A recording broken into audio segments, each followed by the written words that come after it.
শান্ত আমাদের x captain ছিলেন। আপনি দেখেন টিমটার দিকে তাকিয়ে, you need some experience as well. তো এখানে আমাদের উপরে এক সৌম্য আছে, 90-এর কাছাকাছি ম্যাচ খেলেছেন, কিংবা লিটন দাস আছেন। এরপরে যদি আপনি তাকান তাহলে হয়তো দেখবেন যে সেখানে একটা বিস্তর ফারাক আছে। শান্ত হতে 50 হয়নি, 40-এর আশেপাশে তার ম্যাচ। তো কিছু experience you always need to carry with the team. এবং যে কথাটা আমরা বললাম যে ওখানে যারা হয়তো ওই জায়গার জন্য কন্টেস্ট করতে পারে, হয়তো সে অঙ্কন কিংবা উপরে নাইম শেখ, নিচের দিকেও আরও এক দুজন আছেন, তো অটোমেটিক্যালি তারা প্রসেসে আসবেন। এবং একটা বড় নাম এখন উচ্চারিত হয়নি, আমি শিওর আপনারা সে ব্যাপারে হয়তো নিশ্চয়ই প্রশ্ন করবেন এবং আমরা আমাদের ভাবনাটা আপনাদের সঙ্গে শেয়ার করব। শান্তকে নিয়েছেন এক্সপেরিয়েন্সের কাতারে বিবেচনা করে, মিরাজকে কেন আপনারা বিবেচনা করলেন না, এটা যদি একটু ব্যাখ্যা করেন। এই প্রশ্নটা আরও আগে আমি আশা করেছিলাম। এনিওয়ে, তো এখানে উত্তরটা দিতে গেলে, Miraz is a very important বলি, ভ্যালুয়েবল বলি আমাদের জাতীয় দলের জন্য।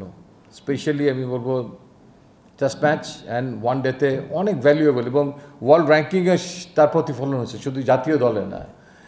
এবং ইতিপূর্বে ওয়ার্ল্ড কাপে আপনারা দেখবেন যে আমরা ওই সময় একটু পিছিয়ে কিন্তু রেখেছিলাম মিরাজকে, কারণ একটা খেলোয়াড় যদি ইনজোর্ড হয়ে যায় 3টা ফরম্যাটের জন্য সে পিছিয়ে পড়ে।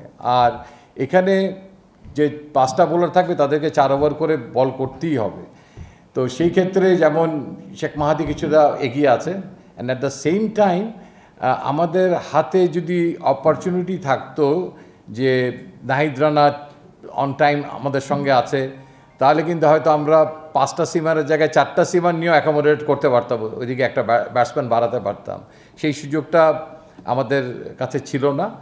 তো আমরা সবাইকে অ্যাকোমোডেট করতে পারবো না। আপনি যদি দেখেন লিটন দাস যদি 3 হয়, তাহলে মিডল অর্ডারটা খেলার জন্য ওখানে কিন্তু তহিদ হৃদয়, শামীম হোসেন অ্যান্ড অনিক আছে, তার পাশাপাশি শান্তর নামটা ওখানে আছে। সো আরেকটা নাম অ্যাড অন করার এখানে যেমন আমার সুযোগ ছিল না, সুযোগ থাকলে I would love to take him, but তিনি অন্য জায়গায় সুযোগ পাবেন। বাট আমি মনে করি যে স্টিল আমাদের T20 প্ল্যানিংয়ে একটু ব্যাকফুটে আছেন, বাট তিনি ডেফিনেটলি যে কোনো সময় যে কোনো পরিস্থিতিতে অ্যাডাপ্ট করার জন্য একটা চমৎকার খেলোয়াড়। তাকেও আমরা খেলার মধ্যে রাখবো, যাতে দীর্ঘদিন তিনি T20 ফরম্যাটে জাতীয় দলের বাইরে না থাকেন। যদি কখনও আমাদের রিয়েলি সেরকম একটা মনে হয় টিম কম্বিনেশনের জন্য, we can accommodate him, because যাদেরকে আমরা ভাবছি যে ওই জায়গাগুলোতে অনেক দক্ষতার সঙ্গে পরিচয় দিবেন, যদি সেখানে কোনো ব্যত্যয় হয় তাহলে যাতে আমরা সেই জায়গাটা ইমিডিয়েটলি অ্যাড্রেস করতে পারি।